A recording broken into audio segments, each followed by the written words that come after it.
آج یہاں آنے کا مقصد کیا ہے؟ بسم اللہ الرحمن الرحیم۔ آج میں یہاں مرکز تعلیم قرآن کی طرف سے آئی ہوں، اس نمائندگی میں آئی ہوں۔ آج ہم یہاں پر ان جانور نما عورتوں کے نفی کے لیے آئے ہیں کہ جو آزادی کے نام پر آج اپنا احترام، اپنی تحریم، اپنا مقصد، اپنی حیا، اپنا تقدس سب کچھ بھلا بیٹھی ہیں۔ آج ہم ان کو بتانا چاہتے ہیں، بتانے کے لیے آئے ہیں کہ اللہ تعالیٰ نے انسان کو دنیا میں لاوارث نہیں پیدا کیا۔ پروردگار نے خواتین کے لیے بہترین اسوہ ہمارے آخری نبی حضرت محمد صلی اللہ علیہ وآلہ وسلم جناب سیدہ کو ہمارے لیے نمونہ بنایا ہے، ہمارے لیے بہترین اسوہ بنایا ہے۔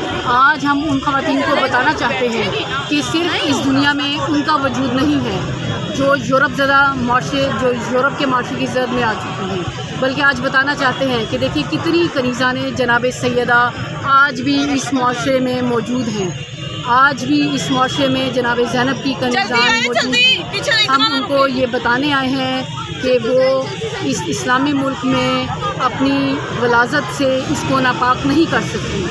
آج ہم یہاں پر ثابت کرنے آئے ہیں بقول شاعر کے اٹھ باندھ کمر کیوں ڈرتا ہے۔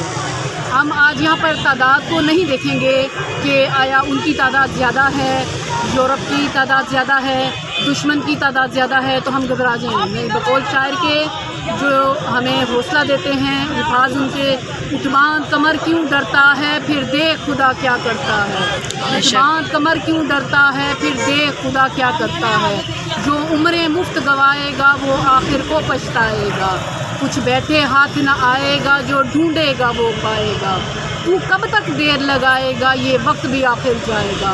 تو یہ وقت ہے قیام کا اور ہم نے قیام کیا، اور پروردگار سے دعا ہے کہ وہ اس میں ہمیں انشاءاللہ تعالی کامیاب فرمائے۔ انشاءاللہ۔